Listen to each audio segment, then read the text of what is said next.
ನಮಸ್ಕಾರ ಗೆಳೆಯರೆ. ನಾವು ಹಿಂದಿನ ವಿಡಿಯೋದಲ್ಲಿ ಆರ್ಟಿಕಲ್ 14 ಸಮಾನತೆ ಹಕ್ಕಿನ ಬಗ್ಗೆ ಡಿಟೇಲ್ ಆಗಿ ಡಿಸ್ಕಷನ್ ಮಾಡಿದ್ವಿ, ಅಂದರೆ ಚರ್ಚೆಯನ್ನು ಮಾಡಿದ್ವಿ. ಯಾವುದ್ರ ಬಗ್ಗೆ? ಈಕ್ವಾಲಿಟಿ, ಸಮಾನತೆ ಹಕ್ಕಿನ ಬಗ್ಗೆ. All are equal before the law and equal protection of law ಅಂತಕ್ಕಂಥ ಎರಡು ಸಿದ್ಧಾಂತಗಳ ಬಗ್ಗೆ ನಾವು ಹಿಂದಿನ ವಿಡಿಯೋದಲ್ಲಿ ಪೂರ ಕ್ಲಿಯರ್ ಆಗಿ ಡಿಸ್ಕಷನ್ ಮಾಡಿದ್ವಿ. ಇವತ್ತಿನ ವಿಡಿಯೋದಲ್ಲಿ ಏನು ಮಾಡಬೇಕು ಅಂತಂದರೆ ಆರ್ಟಿಕಲ್ 15 ಬಗ್ಗೆ ಡಿಸ್ಕಷನ್ ಮಾಡೋದಿದೆ.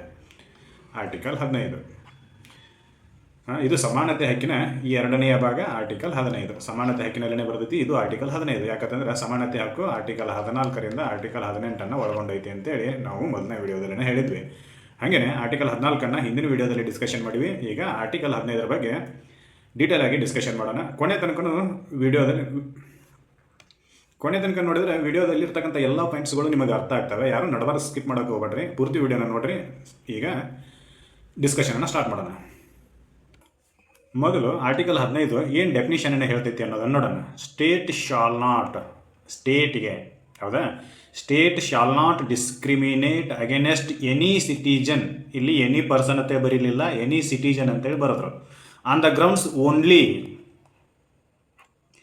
Of the religion, race, caste, gender and place of ಬರ್ತ್.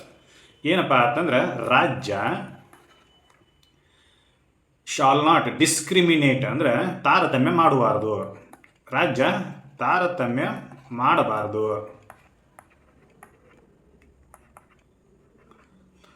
ಯಾವ ಆಧಾರದ ಮೇಲೆ? ಆಧಾರಗಳು ಯಾವಪ್ಪ ಅಂತಂದ್ರೆ ಧರ್ಮ ಮತ್ತು ಜನಾಂಗ, ಜಾತಿ, ಲಿಂಗ ಮತ್ತು ಜನ್ಮಸ್ಥಳ. ಕೇವಲ ಇವುಗಳ ಆಧಾರದ ಮೇಲೆ, ಇಲ್ಲಿ ಓನ್ಲಿ ಅಂತೇಳಿ ಬರೀತಾರೆ, ಕೇವಲ ಇವುಗಳ ಆಧಾರದ ಮೇಲೆ ರಾಜ್ಯ ಏನು ಮಾಡಬಾರ್ದು ಅಂತಂದ್ರೆ ಡಿಸ್ಕ್ರಿಮಿನೇಟ್ ಮಾಡಬಾರ್ದು. ಯಾರಿಗೆ? ಸಿಟಿಜನ್, ನಾಗರಿಕರಿಗೆ.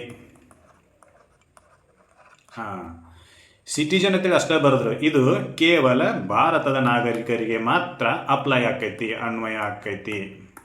ಅದು ಬಿಟ್ಟು ಭಾರತದಲ್ಲಿರ್ತಕ್ಕಂಥ ವಿದೇಶಿಗರಿಗೆ ಈ ಕಾನೂನು ಅಥವಾ ಈ ಹಕ್ಕು ಅನ್ವಯ ಆಗುವುದಿಲ್ಲ, ವಿದೇಶಿ ನಾಗರಿಕರಿಗೆ. ಅದಕ್ಕೆ ಈ ಏನಪ್ಪ ಅಂತಂದ್ರೆ ಸಂವಿಧಾನವನ್ನು ಓದಬೇಕಾದ್ರೆ ಪ್ರತಿ ಶಬ್ದನೂ ಕೂಡ ಭಾಳ ಗಮನ ಇಟ್ಟು ಓದಬೇಕಾಗೈತಿ. ಯಾಕಂತಂದ್ರೆ ಪ್ರತಿ ಶಬ್ದನೂ ಕೂಡ ಒಂದೊಂದು ಐಡೆಂಟಿಫಿಕೇಶನನ್ನು ಮಾಡ್ತಿರ್ತೈತಿ.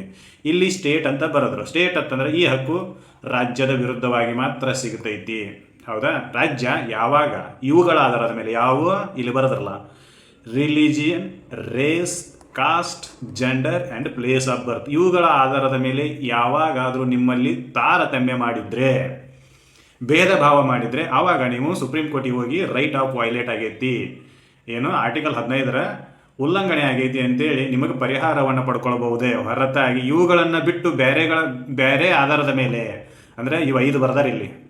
ಆರ್ಟಿಕಲ್ 15 ಏನು ಬರೀತಾರೆ ಅಂತಂದ್ರೆ 5 ಗ್ರೌಂಡ್ಗಳನ್ನು ಕೊಡ್ತಾರೆ, ಆಧಾರಗಳನ್ನು ಕೊಡ್ತಾರೆ. ಈ ಆಧಾರಗಳ ಬೇಸಿಸ್ ಮೇಲೆ ನೀವು ಏನು ಮಾಡಬಾರ್ದು ಅಂತಂದ್ರೆ ಡಿಸ್ಕ್ರಿಮಿನೇಟ್ ಮಾಡಬಾರ್ದು, ತಾರತಮ್ಯ ಮಾಡಬಾರ್ದು, ಭೇದ ಭಾವ ಮಾಡಬಾರ್ದು ಅಂತೇಳಿ ಆರ್ಟಿಕಲ್ 15 ಬರೀತಾರೆ. ಅದ್ಯಾವುದು? 5 ಬೇಸ್ಗಳು. ಒಂದು religion, race, caste, gender and place of birth. ಇವುಗಳ ಆಧಾರದ ಮೇಲೆ ತಾರತಮ್ಯ ಮಾಡುವುದನ್ನು ಪ್ರತಿಬಂಧಿಸ್ತೈತಿ. ಯಾವುದು? Article 15. The right of prohibition of discrimination on the grounds of religion, race, caste, sex and place of birth. ಇವುಗಳನ್ನು ಬಿಟ್ಟು ಮಾಡಬಹುದೇನಾ ಅಂತ. ಇವುಗಳನ್ನು ಬಿಟ್ಟು ಮಾಡ್ಬೋದೇನಾ ಅಂತಂದ್ರೆ ಇಲ್ಲಿ ಓನ್ಲಿ ಅಂತಕ್ಕಂಥ ಪದ ಐತಿ. ಈ ಪದದ ಆಧಾರದ ಮೇಲೆ ಏನು ಮಾಡ್ಬೋದು ಅಂದ್ರೆ ಈ 5 ಆಧಾರಗಳನ್ನು ಹೊರತುಪಡಿಸಿ ರಾಜ್ಯ ಉಳಿದ ಆಧಾರಗಳ ಬೇಸನ್ನು ಇಟ್ಟುಕೊಂಡು ನಮ್ಮ ಮೇಲೆ ಡಿಸ್ಕ್ರಿಮಿನೇಟ್ ಮಾಡಬಹುದು, ಭೇದ ಭಾವ ಮಾಡಬಹುದು, ಹೌದಾ. ಇದು ಶಬ್ದಶಃ ಅರ್ಥ ಆರ್ಟಿಕಲ್ 15. ಹಾಗಾದರೆ ಈ ಆರ್ಟಿಕಲ್ 15ರಲ್ಲಿ ಈ 5 ಗ್ರೌಂಡ್ಗಳನ್ನು ಯಾಕೆ ಬೇಸ್ ಮಾಡಿದ್ರು, ಆಧಾರ ಮಾಡಿದ್ರು, ಈ 5 ಗ್ರೌಂಡ್ಗಳನ್ನು ಯಾಕೆ ಇಟ್ಕೊಂಡ್ರು ಅಂತೇಳಿ ಒಂದು ಸ್ವಲ್ಪ ಹಿನ್ನೆಲೆಯನ್ನು ನೋಡೋಣ. ಆರ್ಟಿಕಲ್ 15ರಲ್ಲಿ ಈ 5 ಪದಗಳನ್ನು ಯಾಕೆ ಬರೆದ್ರು? ಯಾವ್ಯಾವ 5 ಪದಗಳು ಅಂತಂದ್ರೆ ಧರ್ಮ, ಜಾತಿ, ಜನಾಂಗ, ಆಮೇಲೆ ಹುಟ್ಟಿದ ಸ್ಥಳ, ಜನ್ಮಸ್ಥಳ, ಮತ್ತೆ ಲಿಂಗ. ಇವುಗಳನ್ನು ಯಾಕೆ ಪರಿಗಣನೆ ಮಾಡಿದ್ರು ಅಂತಂದರೆ ಸ್ವಲ್ಪ ನಮ್ಮ ಹಿಸ್ಟ್ರಿನೂ ಹಾಗೆ ಐತಿ. ಏನಪ್ಪ ಅಂತಂದ್ರೆ ಒಂದು ಸ್ವಲ್ಪ ಹಿನ್ನೆಲೆಗೆ ಹೋಗೋದಾದರೆ ನಮ್ಮಲ್ಲಿ ಕಾಸ್ಟ್ ಬೇಸ್ ಸಿಸ್ಟಮನ್ನು ಜಾರಿಗೆ ತೊಗೊಂಬಂದಿದ್ರು. ಏನಪ್ಪ ಅಂತಂದ್ರೆ ಅಚೂತರು ಅಥವಾ ಅಸ್ಪೃಶ್ಯರು ಅಂತೇಳಿ ಕರಿತೀವಿ. ಅಸ್ಪೃಶ್ಯರು ಅವ್ರನ್ನ ಮುಟ್ಸ್ಕೋತಿರ್ಲಿಲ್ಲ. ಹೌದಾ, ಅವ್ರಿಗೆ ನೀರು ಕೊಡಬೇಕು ಅಂತಂದ್ರೆ ಎತ್ತರಿಸಿ ನೀರು ಹಾಕ್ತಿದ್ರು. ಈ ಎಲ್ಲ ಕುರೀತಿಗಳು ಅಂತ ಕರಿತೀವಿ. ಇದರ ಸಮಾಜದಲ್ಲಿ ಕೆಟ್ಟ ರೀತಿ ನೀತಿಗಳು ಜಾರಿಯಲ್ಲಿದ್ದು ಇವು ಹಿಂಗೆ ಮುಂದುವರೆದು ಅಂತಂದ್ರೆ ಸಮಾನತೆಯ ಸಮಾಜವನ್ನು ಯಾವಾಗ ಕಟ್ಟೋದು? ಅದಕ್ಕೆ ಏನು ಮಾಡಿದ್ರು ಅಂತಂದ್ರೆ ನೀವು ಈ ರೀತಿ ತಾರತಮ್ಯಗಳನ್ನು ಮಾಡುವ ಹಾಗಿಲ್ಲ. ಮೇನ್ಲಿ ಬೇಸಿಸ್ ತಾರತಮ್ಯ ಇತಿಹಾಸಗಳು ಇವುಗಳ ಆಧಾರದ ಮೇಲೆನೇ ಆಗ್ತೈತಿ. ಇವ ಆ ಧರ್ಮದವನ ಈ ಧರ್ಮದವನ ಅಂತೇಳಿ ಅವ್ರನ್ನ ಮುಟ್ಸ್ಕೋಬೇಡ್ರಿ ಇವ್ರು ಮುಟ್ಸ್ಕೋಬೇಡ್ರಿ ಅಂತ ಹೇಳ್ತಿದ್ರು. ಹೌದಾ, ಅದು ಜಾತಿ ಆಧಾರದ ಮೇಲೆ ಬತ್ತು ಅಂತಂದ್ರೆ ಮೇಲ್ಜಾತಿಯವನು ಕೆಳಜಾತಿಯವನು ಸವರ್ಣದನು ಯಾವ ಡಿಫ್ರೆಂಟ್ ಥಿಂಗ್ಸ್ಗಳಿದ್ದು ಅವಾಗೆಲ್ಲ. ಹೌದಾ, ಆಮೇಲೆ ಅದೇ ಜನಾಂಗಕ್ಕೆ ಬತ್ತು ಅಂತಂದರೆ ಅವ ಬೇರೆ ಜನಾಂಗಕ್ಕೆ ಅಂದರೆ ಅವ ಬೆಳಗದನ ಇವ ಕರಗದನ ಈ ರೀತಿ. ಜೊತೆಗೆ ಜನ್ಮಸ್ಥಳ ಇವ ಅಲ್ಲಿ ಹುಟ್ಟ್ಯಾನು ಇಲ್ಲಿ ಹುಟ್ಟ್ಯಾನು. ಜೊತೆಗೆ ಲಿಂಗ, ಹೆಣ್ಮಕ್ಳಿಗೆ ಯಾವುದೇ ರೀತಿಯಾಗಿರ್ತಕ್ಕಂಥ ಅವಕಾಶಗಳು ಇರಲಿಲ್ಲ. ಗಂಡ್ಮಕ್ಳಿಗೆ ಎಲ್ಲ ರೀತಿಯ ಅವಕಾಶಗಳು ಗಂಡ್ಮಕ್ಳಿಗೆ ತೆರೆದಿಟ್ಟಿದ್ವು. ಹೀಗಾಗಿ ಈ ರೀತಿಯ ಪದ್ಧತಿಗಳನ್ನು ನಾವೇನು ಮಾಡ್ತಿದ್ವಿ ಅಂತಂದರೆ ಸಮಾಜದಲ್ಲಿ ಕಾಣ್ತಿದ್ವಿ ಹಿಂದಿನ ಕಾಲದೊಳಗೆ. ಈಗ ತಕ್ಕ ಮಟ್ಟಿಗೆ ಕಡಿಮೆ ಆಗ್ಯಾವ ಇಲ್ಲ ಅನ್ನೋದಿಲ್ಲ, ಬಟ್ ಹಿಂದಿನ ಕಾಲದೊಳಗೆ ಈ ರೀತಿಯಾಗಿರ್ತಕ್ಕಂಥ ಎಲ್ಲ ಕುಕರ್ಮಗಳು ನಮ್ಮಲ್ಲಿ ನಡೀತಿದ್ವು. ಅದಕ್ಕೆ ಸಂವಿಧಾನದ ಸಭೆಯಲ್ಲಿ ಎಲ್ಲ ಸಂವಿಧಾನದ ಬರೆಯುವ ಶಾನ್ಯರ್ ಎಲ್ಲರೂ ಕೂಡ ಏನು ಮಾಡಿದ್ರು ಅಂತಂದ್ರೆ ಈ 5 ಆಧಾರಗಳನ್ನು ಇಟ್ಟುಕೊಂಡು ಆರ್ಟಿಕಲ್ 15ರಲ್ಲಿ ಸ್ಪಷ್ಟಪಡಿಸಿದ್ರು ಸರ್ಕಾರಕ್ಕೆ. ಏನಂತೇಳಿ, ನೀವು ತಾರತಮ್ಯ ಮಾಡುವ ಹಾಗಿಲ್ಲ ಏನು ಇವುಗಳ ಆಧಾರದ ಮೇಲೆ. ಇದನ್ನ ಬಸವಣ್ಣವರು ಹೇಳಿದರು ಕಲ್ಯಾಣದ ಕ್ರಾಂತಿಯಲ್ಲಿ. ಏನಪ್ಪ ಅಂತಂದ್ರೆ ಒಂದು ಸ್ಟೇಟ್ಮೆಂಟ್ ಬರ್ತೈತಿ ಬಸವಣ್ಣವ್ರದ್ದು. ಸಮಾಜದಲ್ಲಿರ್ತಕ್ಕಂಥ ಕುರೀತಿಗಳನ್ನು ತಿದ್ದಲು ಏನು ಮಾಡಿದ್ರು ಅಂತಂದ್ರೆ ಬಸವಣ್ಣವರು ಕಲ್ಯಾಣದಲ್ಲಿ ಒಂದು ಕ್ರಾಂತಿ ಮಾಡ್ತಾರೆ. ಆವಾಗ ಅವ್ರ ವಚನನೇ ಹೇಳ್ತೈತಿ. ಏನಪ್ಪ ಅಂತಂದ್ರೆ ಇವ ಯಾರವ ಅಂತೇಳಿ ಕೇಳಬೇಡ್ರಿ. ಇವನಾರವ ಎಂದೆನಿಸದಿರಯ್ಯ, ಇವನಮ್ಮವ ಎಂದೆನಿಸಯ್ಯ, ಕೂಡಲ ಸಂಗಮ ದೇವ ನಿಮ್ಮ ಮನೆಯ ಮಗ ಎಂದೆನಿಸಯ್ಯ ಅಂತೇಳಿ ಅವ್ರ ವಚನ ಹೇಳ್ತೈತಿ. ಏನಪ್ಪ ಅಂತಂದ್ರೆ ಇವ ಯಾರವ, ಬ್ರಾಹ್ಮಣರಾವು ಲಿಂಗಾಯತರಾವು ಹಿಂಗೆ ಎನಿಸ್ಬೇಡ್ರಿ. ಇವು ಬ್ರಾಹ್ಮಣರಾವು ನಮ್ಮವನೇ, ಲಿಂಗಾಯತರವನು ನಮ್ಮವನೇ, ಮಾದರವನು ನಮ್ಮವನೇ, ಮತ್ತು ಇನ್ನೊಬ್ಬ ಕಮ್ಯುನಿಟಿ ಅವನು ನಮ್ಮವನೇ ಅಂತೇಳಿ ಎನಿಸ್ರಿ. ಜೊತೆಗೆ ಕೂಡಲ ಸಂಗಮ ದೇವ ನಿಮ್ಮ ಮನೆಯ ಮಗ ಎಂದೆನಿಸಯ್ಯ ಅಂತ ಲಿಂಗಕ್ಕೆ ಬೇಡ್ಕೊತಾನೆ. ಇವರೆಲ್ಲರೂ ನಿನ್ನ ಮಕ್ಕಳು ಅಂತೇಳಿ ಎನಿಸುವ ಬುದ್ಧಿ ಸಮಾಜಕ್ಕೆ ಬರಲಿ ಅಂತೇಳಿ. ಹೌದಾ, ಈ ರೀತಿ ಸಮಾಜದಲ್ಲಿ ಕಲ್ಯಾಣದ ಕ್ರಾಂತಿ ಆಗ್ತೈತಿ. ಕಲ್ಯಾಣದೊಳಗೆ ಏನೈತಿ ಅಂತಂದ್ರೆ ಒಂದು ಪೀಠ ಐತಿ, ಅನುಭವ ಮಂಟಪದ ಪೀಠ. ಅಲ್ಲಿ ಏನು ಮಾಡಿದ್ರು ಅಂತಂದ್ರೆ ಸಮಾಜದ ಎಲ್ಲ ಶರಣರು ಕೂಡಿ ಡಿಸ್ಕಷನ್ ಮಾಡ್ತಿದ್ರು. ಏನಪ್ಪ ಅಂತಂದ್ರೆ ಸಮಾಜದ ಕುರೀತಿಗಳನ್ನು ತಿದ್ದುವುದು ಹೇಗೆ ಅಂತ. ಹೌದಾ, ಅದನ್ನು ಈಗಿನ ಸಂಸತ್ತಿಗೆ ಹೋಲಿಸೋದಾದ್ರೆ ಇಲ್ಲಿ ಈಗಿನ ಸಂಸತ್ತಿನಲ್ಲಿ ಈ ಎಲ್ಲ ಜನಾಂಗದಿಂದ ಆಯ್ಕೆಯಾಗಿ ಹೋಗಿರ್ತಕ್ಕಂಥ ಎಲ್ಲ ಜನರು ಕೂಡ ಸಮಾಜದಲ್ಲಿ ಇರ್ತಕ್ಕಂಥ ಕುರೀತಿಗಳನ್ನು ತಿದ್ದಲು ಸಂವಿಧಾನವನ್ನು ಬರೆದರು. ಹೌದಾ, ಇದು ಬಸವಣ್ಣ ಮೊದಲನೇ ಹೇಳ್ಯಾನ, ಇವ ಯಾರವ ಎಂದೆನಿಸದಿರಯ್ಯ ಅಂತೇಳಿ. ಅದನ್ನು ಈಗ ಇಂಪ್ಲಿಮೆಂಟೇಷನ್ ಮಾಡಿದ್ರು ಥ್ರೂ ಆರ್ಟಿಕಲ್ 15ರ ಮೂಲಕ. ಹೌದಾ, ಏನೈತಿ ಅಲ್ಲಿ ಇವ ಯಾವ ಧರ್ಮದವ ಅಂತ ಕೇಳಬೇಡ್ರಿ, ಇವ ಯಾವ ಜಾತಿಯವ ಅಂತ ಕೇಳಬೇಡ್ರಿ. ಸರ್ಕಾರ ಕೇಳ್ತಾರೆ ಅವ ಭಾರತದ ನಾಗರಿಕ ಹೌದೋ ಅಲ್ಲೋ ಅಷ್ಟೇ ಕನ್ಸಿಡರ್ ಮಾಡ್ರಿ. ಇದು ಆರ್ಟಿಕಲ್ 15. ಹೌದಾ, ಇದು ಉದಾಹರಣೆಯೊಂದಿಗೆ ನಿಮಗೆ ತಿಳಿಸಿದ್ವಿ ಅಷ್ಟೇ. ಈ ಆರ್ಟಿಕಲ್ 15 ಸ್ಪೆಸಿಫಿಕ್ ಆಗಿ ಏನು ಹೇಳ್ತೈತಿ, ಆರ್ಟಿಕಲ್ 15ರಲ್ಲಿ ಭಾಗ 1ರಿಂದ ಭಾಗ 6 ತನಕ ಕಲಂಗಳದಾವೆ, ವಿಷಯಗಳದಾವೆ. ಅವುಗಳನ್ನು ಡಿಸ್ಕಷನ್ ಮಾಡೋಣ. ಆರ್ಟಿಕಲ್ 15 ಸಬ್ ಕ್ಲಾಸ್ 1 ಏನು ಹೇಳ್ತೈತಿ ಅಂತಂದ್ರೆ ಅಂಗಡಿ, ರೆಸ್ಟೋರೆಂಟು, ಹೋಟೆಲು, ಸಾರ್ವಜನಿಕ ಮನೋರಂಜನೆಯ ಸ್ಥಳಗಳಲ್ಲಿ ನೀವು ಧರ್ಮ, ಜಾತಿ, ಜನಾಂಗ ಮತ್ತು ಜನ್ಮಸ್ಥಳದ ಆಧಾರದ ಮೇಲೆ ಡಿಸ್ಕ್ರಿಮಿನೇಟ್ ಮಾಡುವ ಹಾಗಿಲ್ಲ. ಡಿಸ್ಕ್ರಿಮಿನೇಟ್ ಎಲ್ಲಿ ಅಂತಂದ್ರೆ ಪಬ್ಲಿಕ್ ಪ್ಲೇಸಸ್ನಲ್ಲಿ. ಹೌದಾ, ಅಂಗಡಿ, ರೆಸ್ಟೋರೆಂಟು, ಹೋಟೆಲು, ಸಾರ್ವಜನಿಕ ಮನೋರಂಜನಾ ಸ್ಥಳಗಳಲ್ಲಿ ನೀವು ಡಿಸ್ಕ್ರಿಮಿನೇಟ್ ಮಾಡುವ ಹಾಗಿಲ್ಲ. ಯಾವುದರ ಆಧಾರದ ಮೇಲೆ? ಧರ್ಮ, ಜಾತಿ, ಜನಾಂಗ, ಲಿಂಗ ಮತ್ತು ಜನ್ಮಸ್ಥಳ, ಪ್ಲೇಸ್ ಆಫ್ ಬರ್ತ್, ಇವುಗಳ ಆಧಾರದ ಮೇಲೆ ನೀವೇನು ಮಾಡೋಂಗಿಲ್ಲ ಅಂತಂದ್ರೆ ಪಬ್ಲಿಕ್ ಸ್ಥಳಗಳಲ್ಲಿ ಡಿಸ್ಕ್ರಿಮಿನೇಟ್ ಮಾಡುವ ಆಗಿಲ್ಲ. ಅಂಗಡಿಗೆ ಹೋದ್ವು ಅಂತಂದ್ರೆ ನೀನು ಬೇರೆ ಧರ್ಮದ ಅವಧಿ ನಾನು ನಿನಗೆ ಸಾಮಾನು ಕೊಡೋದಿಲ್ಲ. ರೆಸ್ಟೋರೆಂಟ್ಗೆ ಹೋದ್ವಿ ಅಂತಂದ್ರೆ ನೀನು ಬೇರೆ ಜಾತಿ ಅವಧಿ ನಾನು ನಿನಗೆ ಊಟ ಕೊಡೋದಿಲ್ಲ. ಈ ರೀತಿ ಹೇಳಕ್ಕೆ ಬರೋದಿಲ್ಲ. ನೀನು ಮನೋರಂಜನೆ ಸ್ಥಳಗಳಿಗೆ ಅಂದರೆ ಫಿಲ್ಮ್ ಹಾಲ್ಗಳಿಗೆ, ಥಿಯೇಟರ್ಗಳಿಗೆ ಹೋದ್ವಿ ಅಂತ ನಾನು ನಿನಗೆ ಟಿಕೆಟ್ ಕೊಡೋಂಗಿಲ್ಲ. ಅಥವಾ ಜಾತಿಗೆ ಟಿಕೆಟ್ ಕೊಡೋವಿದ್ದ ಅಂತಂದ್ರೆ ಈ ರೀತಿ ಮಾಡಕತ್ತಿದ್ರು ಅಂತಂದ್ರೆ ಅದು ಆರ್ಟಿಕಲ್ 15ರ ವೈಲೇಷನ್ ಆಕೈತಿ. Clear cut violation of the article 15. ಹೌದಾ, ಅವಾಗ ನೀವು ಕೋರ್ಟಿಗೆ ಹೋಗ್ಬೋದು. ಆರ್ಟಿಕಲ್ 15 ಸಬ್ ಕ್ಲಾಸ್ 1 ಕ್ಲಿಯರ್ ಆಗಿ ಹೇಳ್ತೈತಿ. ಏನಪ್ಪ ಅಂತಂದ್ರೆ ಪಬ್ಲಿಕ್ ಪ್ಲೇಸಸ್ನಲ್ಲಿ ನೀವು ಡಿಸ್ಕ್ರಿಮಿನೇಟ್ ಮಾಡುವ ಹಾಗಿಲ್ಲ ಅಂತೇಳಿ ಸ್ಟೇಟ್ಗೆ ಡೈರೆಕ್ಷನ್ ಅನ್ನು ಕೊಡ್ತೈತಿ. ಇದು ಆರ್ಟಿಕಲ್ 15 ಸಬ್ ಕ್ಲಾಸ್ 1. ಆಮೇಲೆ ಆರ್ಟಿಕಲ್ 15 ಸಬ್ ಕ್ಲಾಸ್ 2 ಏನು ಹೇಳ್ತೈತಿ ಅಂತ ನೋಡೋದಾದ್ರೆ ಆರ್ಟಿಕಲ್ 15 ಸಬ್ ಕ್ಲಾಸ್ 2 ಏನು ಹೇಳ್ತೈತಿ ಅಂತ ನೋಡೋದಾದ್ರೆ ಏನು ಹೇಳ್ತೈತಿ ಅಂತಂದ್ರೆ ಬಾವಿ, ಕೆರೆ, ಸ್ನಾನದ ಘಟ್ಟಗಳು, ಆಮೇಲೆ ಕೆಲವೊಂದಿಷ್ಟು ಯಾವುದು ಬಾವಿ ಅಥವಾ ಬೋರ್ವೆಲ್ಗಳು ಗೌರ್ಮೆಂಟ್ ಫಂಡ್ಗಳಿಂದ ನಡೀತಿದ್ರೆ ಅಥವಾ ಪಾರ್ಷಿಯಲಿ ಗೌರ್ಮೆಂಟ್ ಫಂಡ್ಗಳಿಂದ ನಡೀತಿದ್ವು ಅಂತಂದರೆ ಪಾರ್ಷಿಯಲಿ ಗೌರ್ಮೆಂಟ್ ಅದಕ್ಕೆ ಫಂಡ್ ಮಾಡ್ತಿತ್ತು ಅಂತಂದ್ರೆ ಅಂತಹ ಸ್ಥಳಗಳಲ್ಲಿ ನೀವು ಡಿಸ್ಕ್ರಿಮಿನೇಟ್ ಮಾಡುವ ಹಾಗಿಲ್ಲ. ಬಾವಿ ಊರಿನ ಉದ್ಧಾರಕ್ಕಾಗಿ ಕೆಲವೊಂದಿಷ್ಟು ಕಡೆ ಗೌರ್ಮೆಂಟ್ ಬಾವಿ ತೆಗಿಸಿರ್ತೈತಿ, ಗೌರ್ಮೆಂಟ್ ಕೆರೆ ಮಾಡಿರ್ತೈತಿ, ಸ್ನಾನದ ಘಟ್ಟಗಳು ಇರ್ತವೆ, ಗೌರ್ಮೆಂಟ್ ಅದಕ್ಕೆ ಫಂಡ್ ಕೊಡ್ತಿರ್ತೈತಿ. ಇರಲಿಲ್ಲ ಅಂತಂದ್ರೆ ಅರ್ಧ ಫಂಡ್ ಪಾರ್ಷಿಯಲ್ ಫಂಡರ ಕೊಡ್ತಿರ್ತೈತಿ. ಈ ರೀತಿ ಅದನ್ನು ಮ್ಯಾನೇಜ್ಮೆಂಟ್ ಮಾಡ್ತಿತ್ತು ಅಂತಂದ್ರೆ ಗೌರ್ಮೆಂಟು, ಅಂಥ ಸ್ಥಳಗಳಲ್ಲಿ ನೀವು ಡಿಸ್ಕ್ರಿಮಿನೇಟ್ ಮಾಡುವ ಹಾಗಿಲ್ಲ. Discriminate is not allowed in the public places when the government is managed that places. ಯಾವಾಗ ಆ ಪ್ಲೇಸ್ಗಳನ್ನು ಅಥವಾ ಸ್ಥಳಗಳನ್ನು ಗೌರ್ಮೆಂಟು ಮ್ಯಾನೇಜ್ ಮಾಡ್ತಿರ್ತೈತೋ, ನಿಯಂತ್ರಣ ಮಾಡ್ತಿರ್ತೈತೋ, ಅಂಥ ಪ್ಲೇಸ್ಗಳಲ್ಲಿ ನೀವು ಅವೇನು 5 ಅದಾವಲ್ಲ, ಧರ್ಮ, ಜಾತಿ, ಜನಾಂಗ, ಆಮೇಲೆ ಇವು ನೆನಪಿಡಬೇಕು. ಯಾಕಂದ್ರೆ ಪ್ರತಿ ಸಲ ಎಕ್ಸಾಮ್ನಾಗ ಹಿಂಗೆ ಬರೋ ಇವು.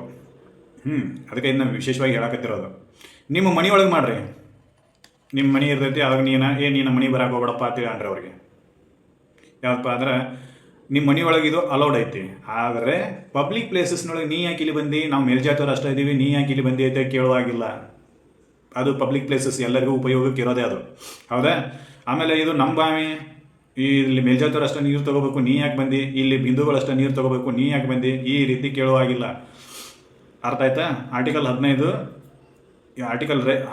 ಯಾರ ವಿರುದ್ಧ ಕೊಡ್ತೈತಿ ಅಂದ್ರೆ ರಾಜ್ಯ ಸರ್ಕಾರದ ವಿರುದ್ಧ, ರಾಜ್ಯಗಳ ವಿರುದ್ಧ ಈ ಹಕ್ಕನ್ನು ನಮಗೆ ನಾಗರಿಕರಿಗೆ ಕೊಡ್ತೈತಿ ಅನ್ನೋದು ನೆನಪಿಡಬೇಕು. ಒಂದೇದೇನು ಆರ್ಟಿಕಲ್ 15 ಸಬ್ ಕ್ಲಾಸ್ 1, ಅಂಗಡಿ, ರೆಸ್ಟೋರೆಂಟ್, ಪಬ್ಲಿಕ್ ಪ್ಲೇಸ್ಗಳಲ್ಲಿ ನೀನು ಹಂಗೆ ಮಾಡೋದಿಲ್ಲ. ಆಮೇಲೆ ಪಬ್ಲಿಕ್ ಎಕ್ಸೆಸ್ ಪ್ಲೇಸ್ಗಳಲ್ಲಿಯೂ ಕೂಡ ಆ ರೀತಿ ಮಾಡೋಲ್ಲ. ಎಕ್ಸೆಸ್ ಪ್ಲೇಸಸ್ ಅಂದ್ರೆ ಬಾವಿಯಿಂದ ಉಪಯೋಗ, ಕೆರೆಯಿಂದ ಉಪಯೋಗ, ಸ್ನಾನಘಟ್ಟಗಳಿಂದ ಉಪಯೋಗ, ಈ ರೀತಿ ಎಲ್ಲ ಪ್ಲೇಸ್ಗಳಲ್ಲಿಯೂ ಕೂಡ ನೀವು ತಾರತಮ್ಯವನ್ನು ಮಾಡುವ ಆಗಿಲ್ಲ, ಭೇದ ಭಾವವನ್ನು ಮಾಡುವ ಆಗಿಲ್ಲ. ಇನ್ನು ಆರ್ಟಿಕಲ್ 15 ಸಬ್ ಕ್ಲಾಸ್ 3, ಇಲ್ಲಿ 2 ಉಪಕಲಂಗಳನ್ನು ನೋಡಿದ್ವಿ, ಉಪಬಂಧಗಳನ್ನು ನೋಡಿದ್ವಿ. ಏನಂತೇಳಿ, ರಾಜ್ಯಕ್ಕೆ ನೀನು ಅದನ್ನು ಮಾಡಕ್ಕೆ ಹೋಗಬೇಡ, ಇದನ್ನು ಮಾಡಕ್ಕೆ ಹೋಗಬೇಡ ಅಂತೇಳಿ ಪ್ರತಿಬಂಧಿಸ್ತಾವೆ ಅಂತೇಳಿ. ಇಲ್ಲಿ ಆರ್ಟಿಕಲ್ 15 ಸಬ್ ಕ್ಲಾಸ್ 3 ಒಳಗೆ ರಾಜ್ಯಕ್ಕೆ ನೀ ತಾರತಮ್ಯ ಮಾಡಬಹುದು ಅಂತೇಳಿ ಅನುಮತಿ ಕೊಡ್ತಾವೆ. ಯಾವುದು? ಆರ್ಟಿಕಲ್ 15 ಸಬ್ ಕ್ಲಾಸ್ 3 ತಾರತಮ್ಯ. ಯಾವಾಗ ಅಂತಂದ್ರೆ ಮಹಿಳೆ ಮತ್ತು ಮಕ್ಕಳ ಕಲ್ಯಾಣಕ್ಕಾಗಿ ನೀನು ತಾರತಮ್ಯ ಮಾಡಬಹುದು. ಅರ್ಥ ಆಯ್ತಾ? ಯಾಕಂತಂದ್ರೆ ಗರ್ಭಿಣಿ ಸ್ತ್ರೀಯರಿಗೆ ಏನು ಮಾಡ್ತಿರ್ತಾರೆ ಅಂತಂದ್ರೆ ಈ ಕಿಟ್ ಅದು ಕೊಡ್ತಿರ್ತಾರೆ, ಹೌದಾ? ವಾತ್ಸಲ್ಯ ಯೋಜನೆ ಒಳಗೆ ಕಿಟ್ ಅದು ಕೊಡ್ತಿರ್ತಾರೆ, ಮಕ್ಕಳಿಗೆ ಸ್ಪೆಷಲ್ ಟ್ರೀಟ್ಮೆಂಟನ್ನು ಕೊಡ್ತಿರ್ತಾರೆ. ಅವ್ರಿಗೆ ಕಿಟ್ ಕೊಡತ್ತಾರೆ, ನಮಗೂ ಕೊಟ್ಟಿರ್ತಾರೆ, ಗಂಡು ಮಕ್ಕಳು ಕೇಳಂಗಿಲ್ಲ, ಹೌದಾ? ಗಂಡು ಮಕ್ಕಳು ಕೇಳಂಗಿಲ್ಲ. ಯಾಕೆ ಕೇಳಂಗಿಲ್ಲ ಅಂತಂದ್ರೆ ಆರ್ಟಿಕಲ್ 15 ಸಬ್ ಕ್ಲಾಸ್ 3 ಏನು ಮಾಡ್ತೈತಿ ಅಂದ್ರೆ ಪಾಸಿಟಿವ್ ಡಿಸ್ಕ್ರಿಮಿನೇಷನನ್ನು ಎನ್ಕರೇಜ್ ಮಾಡ್ತೈತಿ, ಹೌದಾ? ಮಹಿಳೆ ಮತ್ತು ಮಕ್ಕಳ ಕಲ್ಯಾಣಕ್ಕಾಗಿ ಡಿಸ್ಕ್ರಿಮಿನೇಟ್ ಮಾಡಕತ್ತಿದ್ರು ಅಂತಂದ್ರೆ that is valid under article. ಮಹಿಳೆ ಮತ್ತು ಮಕ್ಕಳ ಕಲ್ಯಾಣಕ್ಕಾಗಿ ಏನಾದರೂ ಡಿಸ್ಕ್ರಿಮಿನೇಟ್ ಮಾಡಕತ್ತಿದ್ರು ಅಥವಾ ತಾರತಮ್ಯ ಮಾಡಕತ್ತಿದ್ರು ಅಂತಂದ್ರೆ that is valid under article 15 sub class 3, ನೆನಪಿರಲಿ, ಹೌದಾ? ಇಲ್ಲಿ ಪಾಸಿಟಿವ್ ಡಿಸ್ಕ್ರಿಮಿನೇಷನ್ಗೆ ಅನುಮತಿ ಇದೆ, ಎಲ್ಲಿ ಆರ್ಟಿಕಲ್ 15 ಒಳಗೆ. ಅದೇ ರೀತಿ ಏನು ಮಾಡಿದ್ರು ಅಂತಂದ್ರೆ ಮಹಿಳೆ ಮತ್ತು ಮಕ್ಕಳ ಕಲ್ಯಾಣಕ್ಕಾಗಿ ಕೆಲವೊಂದಿಷ್ಟು ಸ್ಕೀಮ್ಗಳನ್ನು ತೊಗೊಂಡ್ಬರ್ತಾರೆ, ತಾರತಮ್ಯದ ಹೊರತಾಗಿಯೂ ಕೂಡ, ನೆನಪಿರಲಿ. ಇದರ ಆಧಾರದ ಮೇಲೆ ನೀವು ನಮಗೆ ಅಸಮಾನತೆ ಉಂಟಾಗತೈತಿ ಅಂತೇಳಿ ಕೋರ್ಟಿಗೆ ಹೋಗಕ್ಕೆ ಬರೋದಿಲ್ಲ. ಇನ್ನು ಆರ್ಟಿಕಲ್ 15 ಸಬ್ ಕ್ಲಾಸ್ 4 ಏನು ಹೇಳ್ತೈತಿ ಅಂತಂದ್ರೆ ಸೋಷಿಯಲಿ ಬ್ಯಾಕ್ವರ್ಡ್ ಕ್ಲಾಸಸ್ಗಳಿಗೆ ಎಜುಕೇಷನಲ್ಲಿ ರಿಸರ್ವೇಷನ್ ಕೊಡಕ್ಕೆ ಹೇಳ್ತೈತಿ. Social and economical backward classes, ಸಾಮಾಜಿಕ ಮತ್ತು ಆರ್ಥಿಕವಾಗಿ ಹಿಂದುಳಿದ ವರ್ಗಗಳಿಗೆ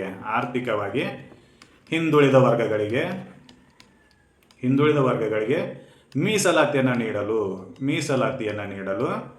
ಅನುಮತಿ ಕೊಡ್ತೈತಿ. ಯಾವುದು? Article 15 sub clause 4. ಇಲ್ಲಿ ಏನಪ್ಪ ಅಂತಂದ್ರೆ ಸಮಾನತೆ ಹಕ್ಕೈತಿ, ಎಲ್ಲಿ ಉಲ್ಲಂಘನೆ ಮಾಡಬಾರ್ದು ಅಂತೇಳಿ ಹೇಳ್ತಾರಪ್ಪ. ಏನಪ್ಪ ಅಂದ್ರೆ ಧರ್ಮ, ಜಾತಿ, ಜನಾಂಗದ ಆಧಾರದ ಮೇಲೆ ನಮಗೆ ಡಿಸ್ಕ್ರಿಮಿನೇಟ್ ಮಾಡಕ್ಕೆ ಹೋಗ್ಬೇಡ್ರಿ ಅಂತ ಹೇಳ್ತಾರೆ. ಆದರೆ ನೀವೇನು ಮಾಡಕತ್ತೀರಿ ಅಂತಂದ್ರೆ ಈ ಸಾಮಾಜಿಕ ಮತ್ತು ಆರ್ಥಿಕದ ಆಧಾರದ ಮೇಲೆ ನಮ್ಮನ್ನು ಡಿಸ್ಕ್ರಿಮಿನೇಟ್ ಮಾಡಕತ್ತೀರಿ. ಇಲ್ಲಿ ಯಾವುದರ ಆಧಾರದ ಮೇಲೆ ಡಿಸ್ಕ್ರಿಮಿನೇಟ್ ಮಾಡಬೇಡ ಅಂತ ಹೇಳಕತ್ತಾರೋ 5 ಕ್ರೈಟೇರಿಯಾ ಇದಾವೆ. ಯಾವುದು? ಧರ್ಮ, ಜಾತಿ, ಜನಾಂಗ, ಆಮೇಲೆ ಲಿಂಗ, ಜೊತೆಗೆ ಪ್ಲೇಸ್ ಆಫ್ ಬರ್ತ್. ಇವುಗಳ ಮೇಲೆ ಮಾತ್ರ ನೀವು ತಾರತಮ್ಯ ಮಾಡುವಂಗಿಲ್ಲ ಅಂತ ಹೇಳ್ತಾರೆ. ಆದರೆ ಉಳಿದ ಆಧಾರದ ಮೇಲೆ ನೀವು ತಾರತಮ್ಯ ಮಾಡಕತ್ತೀರಲ್ಲ ಅಂತ ಕೇಳ್ಬೋದು. ಇಲ್ಲಿ ಏನು ಮಾಡ್ತಾನೋ ಸಾಮಾಜಿಕ ಮತ್ತು ಆರ್ಥಿಕ ಸ್ಥಿತಿಗತಿಗಳನ್ನು ಇಟ್ಕೊಂಡು ಬೇರೆದವ್ರ ಜೊತೆ ನಾಗರಿಕರನ್ನು ಏನು ಮಾಡಕತ್ತಾರ ಅಂದ್ರೆ ಭೇದ ಭಾವದಿಂದ ಕಾಣಕತ್ತಾರ. ಅದಕ್ಕೆ ನಮ್ಮ ಮೂಲಭೂತ ಹಕ್ಕು ವೈಲೇಟ್ ಆಗೈತೆ ಅಂತೇಳಿ ಕೋರ್ಟಿಗೆ ಹೋಗಕ್ಕೆ ಬರೋದಿಲ್ಲ. ಯಾಕೆ ಬರೋದಿಲ್ಲ ಅಂತಂದ್ರೆ ಇದೇ ಆರ್ಟಿಕಲ್ ಆರ್ಟಿಕಲ್ 15 ಸಬ್ ಕ್ಲಾಸ್ 4 ಹೇಳ್ತೈತಿ ಏನಂತೇಳಿ, ಸಾಮಾಜಿಕ ಮತ್ತು ಆರ್ಥಿಕವಾಗಿ ಹಿಂದುಳಿದವರಿಗೆ ಮೀಸಲಾತಿಯನ್ನು ಕೊಡುವ ಸಲುವಾಗಿ ನೀವು ಡಿಸ್ಕ್ರಿಮಿನೇಟ್ ಮಾಡಬಹುದು, ಭೇದ ಭಾವವನ್ನು ಉಂಟು ಮಾಡಬಹುದು, ಹೌದಾ? ಅದೇ ಆಧಾರದ ಮೇಲೆ ನೌಕರಿ ಒಳಗೆಲ್ಲ ಏನಾಗತೈತಿ ಅಂತಂದರೆ ಈಗ OBCದವ್ರಿಗೂ ರಿಸರ್ವೇಷನ್ ಇದೆ, SC/ST ರಿಸರ್ವೇಷನ್ ಇದೆ. ಈ ರೀತಿ ರಿಸರ್ವೇಷನ್ಗಳು on the basis of on the support of the 15 sub clause 4 ಅಂತ. ಆರ್ಟಿಕಲ್ 15 ಸಬ್ ಕ್ಲಾಸ್ 4 ಏನು ಮಾಡ್ತೈತೆ ಅಂದ್ರೆ ಅದನ್ನು ಉತ್ತೇಜನ ಕೊಡ್ತೈತೆ, ಸಬ್ ಕ್ಲಾಸ್ 4 ನೀವು ಹಿಂಗೆ ಮಾಡ್ಬೋದು ಅಂತೇಳಿ. ಅದೇ ಆಧಾರದ ಮೇಲೆ ಕೂಡ ನಮಗೆ ಈಗಾಗಲೇ ರಿಸರ್ವೇಷನ್ ಸಿಗಾಕತ್ತವೆ, ಹೌದಾ? ಇನ್ನು ಆರ್ಟಿಕಲ್ 15 ಸಬ್ ಕ್ಲಾಸ್ 5 ಏನು ಹೇಳ್ತೈತೆ ಅನ್ನೋದನ್ನು ನೋಡೋದು. ಆರ್ಟಿಕಲ್ 15 ಏನು ಹೇಳ್ತೈತಿ ಅಂತಂದ್ರೆ ಶೈಕ್ಷಣಿಕ ಕ್ಷೇತ್ರಗಳಲ್ಲಿ ಶೈಕ್ಷಣಿಕ ಸಂಸ್ಥೆಗಳಲ್ಲಿ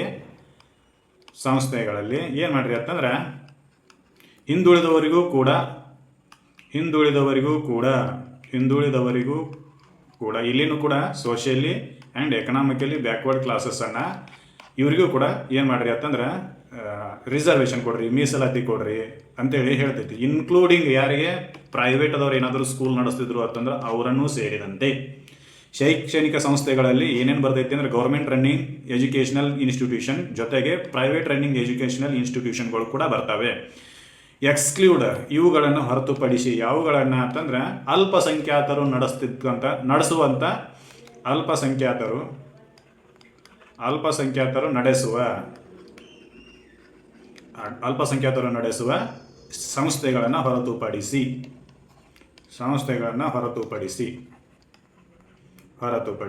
ಉಳಿದ ಎಲ್ಲ ಕಡೆ ಮೆಜಾರಿಟಿದವರು ಪ್ರೈವೇಟ್ದವರು ಅಂದರೆ ಬಹುಸಂಖ್ಯಾತರು ಅವರು ಪ್ರೈವೇಟ್ದವ್ರು ನಡೆಸ್ತಿದ್ರು ಅಂತಂದ್ರೆ ಅಲ್ಲಿನೂ ಕೂಡ ರಿಸರ್ವೇಷನ್ ಕೇಳಬಹುದು.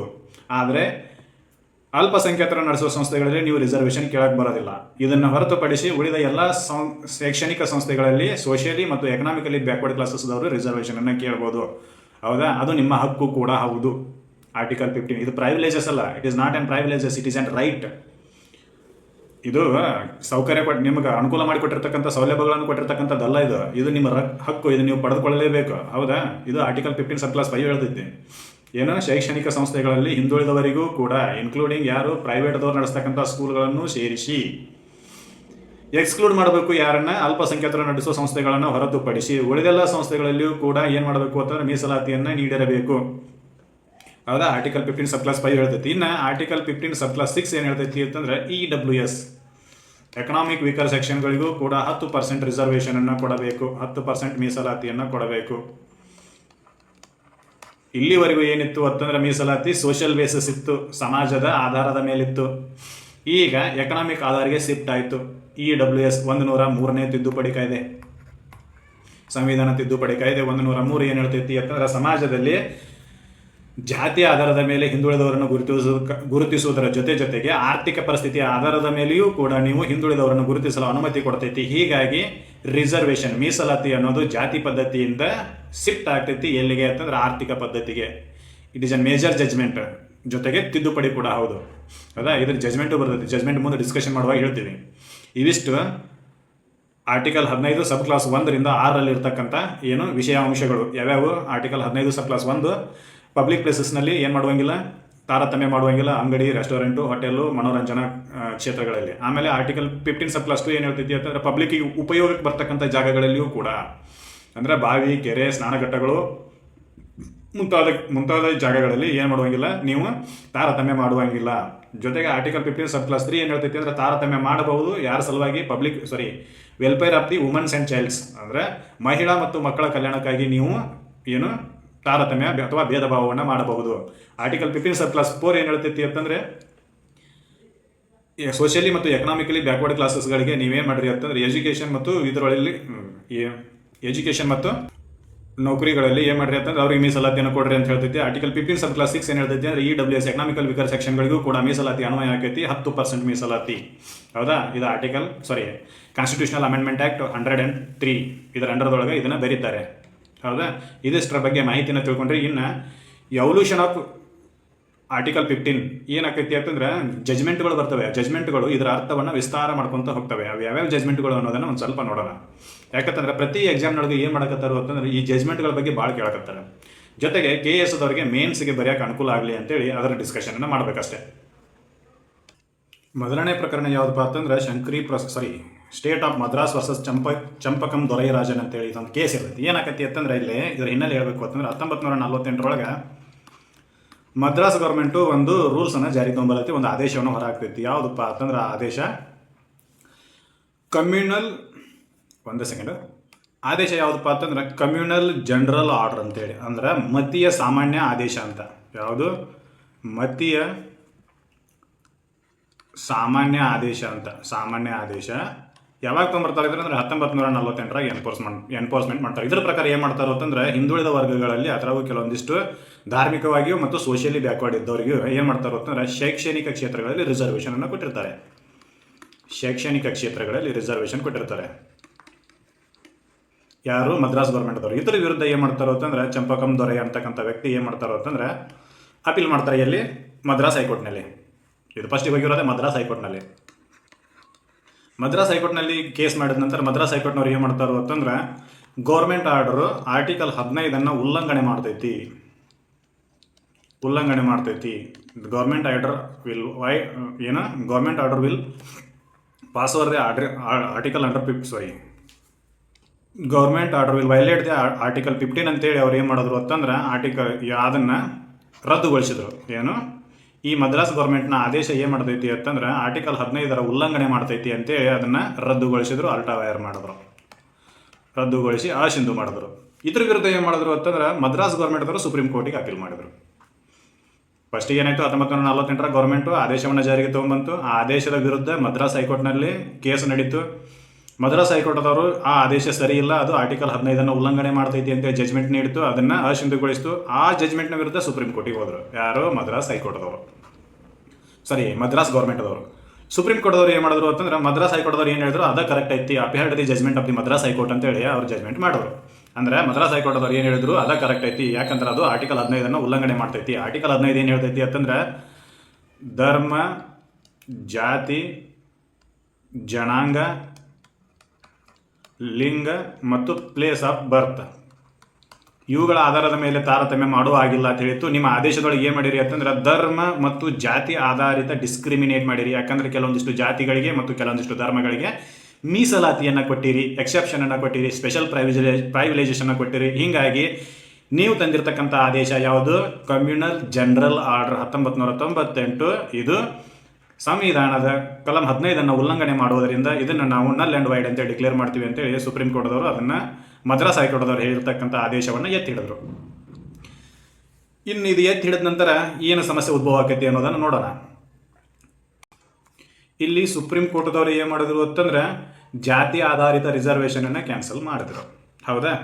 ಜಾತಿ ಅಥವಾ ಧರ್ಮ ಆಧಾರಿತ ರಿಸರ್ವೇಷನನ್ನು ಕ್ಯಾನ್ಸಲ್ ಮಾಡಿದ್ರು. ಯಾಕಂದರೆ ಮದ್ರಾಸ್ ಗೌರ್ಮೆಂಟ್ ಅದವರು ಒಂದು ಆದೇಶವನ್ನು ತೊಗೊಂಡ್ಬಂದು ಆ ರೀತಿ ರಿಸರ್ವೇಷನನ್ನು ಕೆಲವು ಸಮಾಜಕ್ಕೆ ಕೊಟ್ಟಿದ್ರು. ಇದಕ್ಕೆ ಸಂಸತ್ತು ತೀಕ್ಷ್ಣವಾಗಿ ಯಾವುದು? ಪಾರ್ಲಿಮೆಂಟು ರಿಯಾಕ್ಟ್ ಮಾಡ್ತೈತಿ. ಏನಂತೇಳಿ ಪಾರ್ಲಿಮೆಂಟ್ದವ್ರನ್ನ ಎದಕ್ಕೆ ಕುಣಿಸಿ ಪಾರ್ಲಿಮೆಂಟ್ಗೆ ಹೋಗೋರನ್ನ ಅಂದ್ರೆ ಸಂಸದರನ್ನ ನಾವು ಅಲ್ಲಿ ಯಾಕೆ ಕಳಿಸಿವಿ ಅಂತಂದ್ರೆ ನಮಗೇನು ಬೇಕೋ ಅದನ್ನು ಪಡ್ಕೊಳಕ್ಕೆ. ಹೌದಾ? ಅವ್ರು ನಮ್ಮ ರೀಪ್ರೆಸೆಂಟೇಟಿವ್ ಇರ್ತಾರೆ. ಹಾಗೆ ಸಮಾಜಕ್ಕೆ ಏನು ಬೇಕೋ ಅದನ್ನು ಕೊಡಬೇಕಾಗಿರ್ತೈತಿ. ಅವಾಗ ಸುಪ್ರೀಂ ಕೋರ್ಟ್ ಏನು ಮಾಡ್ತು ಅಂತಂದ್ರೆ ಇದು ತಪ್ಪೈತಿ ಅಂತೇಳಿ ಅದನ್ನು ರದ್ದುಗೊಳಿಸಿದಾಗ ಪಾರ್ಲಿಮೆಂಟು ಕಾನೂನು ತೊಗೊಂಡ್ಬರ್ಬೇಕಾಗಿರ್ತಕ್ಕಂಥ ಅವಶ್ಯಕತೆ ಬಿದ್ದೇ ಬೀಳ್ತೈತಿ. ಅವಾಗ ಪಾರ್ಲಿಮೆಂಟ್ದವ್ರು ಏನು ಮಾಡಿದ್ರು ಅಂತಂದ್ರೆ ಮೊದಲನೇ ತಿದ್ದುಪಡಿ ಕಾಯ್ದೆಯನ್ನು ತೊಗೊಂಡ್ಬರ್ತಾರೆ. ಫಸ್ಟ್ ಕಾನ್ಸ್ಟಿಟ್ಯೂಷನಲ್ ಅಮೆಂಡ್ಮೆಂಟ್ ಆ್ಯಕ್ಟನ್ನು ತೊಗೊಂಡ್ಬಂದು article 15ಕ್ಕೆ article 15 sub class 3, article 15 sub clause 4 ಸೇರ್ಪಡೆ ಮಾಡ್ತಾರೆ. ಇದ್ರಾಗ ಏನು ಬರೀತಾರೋ ಅಂತಂದ್ರೆ ವುಮನ್ಸ್ ಮತ್ತು ಚಿಲ್ಡ್ರನ್ಸ್ನ ಕಲ್ಯಾಣಕ್ಕಾಗಿ ನಾವು ಏನಾದರೂ ಕಾಯ್ದೆಯನ್ನು ಜಾರಿಗೆ ತೊಗೊಂಡ್ಬಂದಿವಿ ಅಂತಂದ್ರೆ ಅದು ಆರ್ಟಿಕಲ್ 15 ಅಂಡರ್ದೊಳಗೆ ನಲ್ ಆ್ಯಂಡ್ ವೈಡ್ ಅಂತೇಳಿ ಘೋಷಣೆ ಮಾಡುವ ಹಾಗಿಲ್ಲ ಅಂತ ಬರೆದ್ರು. ಜೊತೆಗೆ ಇಲ್ಲಿ ಏನು ಮಾಡಿದ್ರು ಅಂತಂದ್ರೆ ಸೋಷಿಯಲಿ ಆಮೇಲೆ ಎಕನಾಮಿಕಲಿ ಬ್ಯಾಕ್ವರ್ಡ್ ಕ್ಲಾಸಸ್ಗಳಿಗೆ ನಾವೇನಾದರೂ ರಿಸರ್ವೇಷನನ್ನು ಕೊಟ್ಟಿದ್ದೀವಿ ಅಂತಂದ್ರೆ ಅದನ್ನು ನೀವು ನ್ಯಾಯಿಕ ವಿಮರ್ಶೆ ಮಾಡುವ ಹಾಗಿಲ್ಲ. ಆರ್ಟಿಕಲ್ 13 ಅಂಡರ್ದೊಳಗೆ ನೀವು ನ್ಯಾಯಾಂಗ ವಿಮರ್ಶೆಗೆ ಒಳಪಡಿಸುವ ಹಾಗಿಲ್ಲ ಅಂತೇಳಿ ಇದರಲ್ಲೇನೆ ಬರೆದ್ರು. ಹೌದಾ? ಇದಕ್ಕಿಂತ ಮೊದಲು ನಾವು ಶಂಕರಿ ಪ್ರಸಾದ್ ಕೇಸ್ ನೋಡಿದ್ವಿ. ಶಂಕರಿ ಪ್ರಸಾದ್ ಕೇಸ್ ಎದುರು ಸಲಮನ್ ಬಂದಿತ್ತು ಅಂತಂದ್ರೆ ಆರ್ಟಿಕಲ್ ಸಂವಿಧಾನ ತಿದ್ದುಪಡಿ ಕಾಯ್ದೆ 1 ವಿರುದ್ಧವಾಗಿ ಶಂಕರಿ ಪ್ರಸಾದ್ ಅವರು ಏನು ಮಾಡಿದ್ರು ಅಂತಂದ್ರೆ ಸುಪ್ರೀಂ ಕೋರ್ಟಿಗೆ ಹೋಗಿದ್ರು. ಆವಾಗ ಸುಪ್ರೀಂ ಕೋರ್ಟ್ದವ್ರು ಏನು ಮಾಡಿದ್ರು ಅಂತಂದ್ರೆ ಕಾನೂನು ಅಂತಕ್ಕಂಥ ಪದ ಆರ್ಟಿಕಲ್ 13ರಲ್ಲಿ ಇರ್ತಕ್ಕಂಥ ಕಾನೂನೇ ಬೇರೆ, ಆರ್ಟಿಕಲ್ 368 ಅಡಿಯಲ್ಲಿ ಸಂವಿಧಾನವನ್ನು ತಿದ್ದುಪಡಿ ಮಾಡಿರ್ತಕ್ಕಂಥ ಕಾನೂನೇ ಬೇರೆ ಅಂತೇಳಿ ಜಜ್ಮೆಂಟನ್ನು ಕೊಟ್ಟಿದ್ರು. ಹೌದಾ? ಅದೇ ಜಜ್ಮೆಂಟು ಇಲ್ಲಿ ಅಪ್ಲೈ ಆಕೈತಿ. ಯಾಕಂತಂದ್ರೆ ಶಂಕರಿ ಪ್ರಸಾದ್ ಜಜ್ಮೆಂಟ್ನಲ್ಲಿ ಏನು ಬರೆದಿದ್ರು ಅಂತಂದ್ರೆ ಪಾರ್ಲಿಮೆಂಟ್ ಸುಪ್ರೀಮೇಸಿ ಬರೆದಿದ್ರು. ಪಾರ್ಲಿಮೆಂಟು ಸಂವಿಧಾನದ ಯಾವುದೇ ಭಾಗವನ್ನು ತಿದ್ದುಪಡಿ ಮಾಡಬಹುದು ಅಂತೇಳಿ ಬರೆದಿದ್ರು. ಅದನ್ನು ಹಿಂದಿನ ವಿಡಿಯೋದಲ್ಲಿ ಹೇಳಿವಿ, ಒಂದ್ಸಲ ಇಲ್ಲಿ ಚೆಕ್ ಮಾಡ್ಕೊರಿ. ಹೌದಾ? ಅದನ್ನು ಈಗ ಇಲ್ಲಿ ಅಪ್ಲೈ ಮಾಡೋಣ. ಏನಾಯಿತು ಅಂತಂದ್ರೆ ಚಂಪಕಂ ದೊರೆ ಕೇಸ್ನಲ್ಲಿ ಏನು ಮಾಡಿದ್ರು ಅಂತಂದ್ರೆ ಈ ರಿಸರ್ವೇಷನ್ ಕೊಟ್ಟಿದ್ದನ್ನು ನಲ್ ಆ್ಯಂಡ್ ವೈಡ್ ಅಂತ ಮಾಡಿದ್ರು. ಅದಕ್ಕೆ ಪಾರ್ಲಿಮೆಂಟು ತೀಕ್ಷ್ಣವಾಗಿ ಪ್ರತಿಕ್ರಿಯೆ ನೀಡಿತು.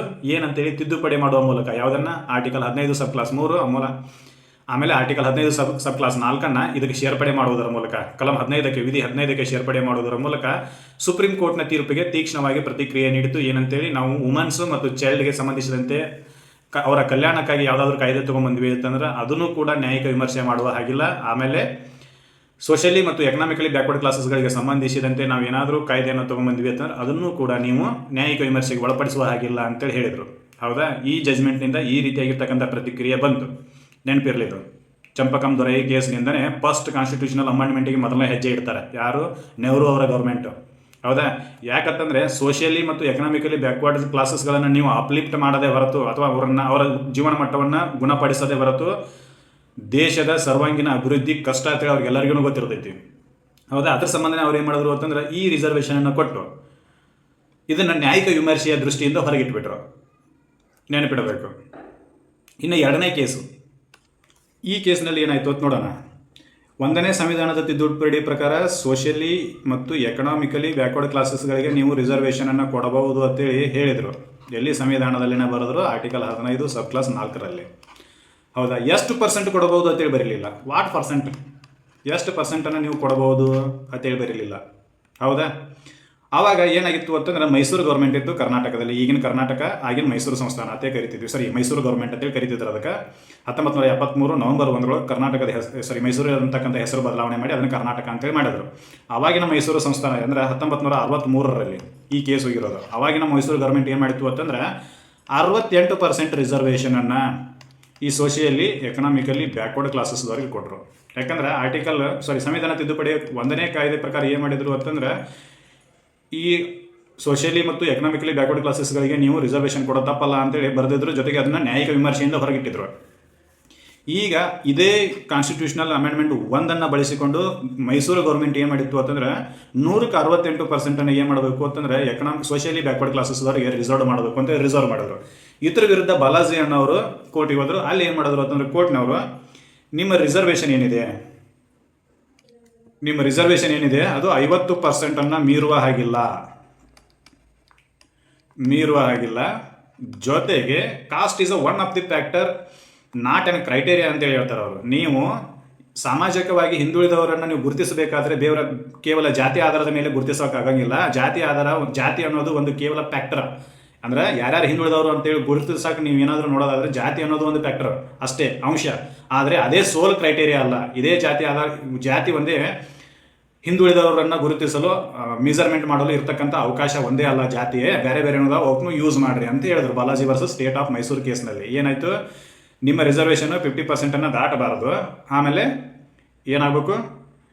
Cost is not a sole criteria. Sole ಒಂದೇ ಕ್ರೈಟೇರಿಯಾ ಅಲ್ಲ. ಇಟ್ ಈಸ್ ಆನ್ ಫ್ಯಾಕ್ಟರ್ ಅಂತ ಬರೋದು. ಕೇವಲ ಒಂದು ಅಂಶ ಅಷ್ಟೇ. ಹಿಂದುಳಿದವರನ್ನು ಗುರುತಿಸಲು ಇದು ಕೇವಲ ಒಂದು ಅಂಶ, ಆದರೆ ಇದೇ ಮೆಜರ್ಮೆಂಟ್ ಅಲ್ಲ ಅಂತ. ಹೌದಾ?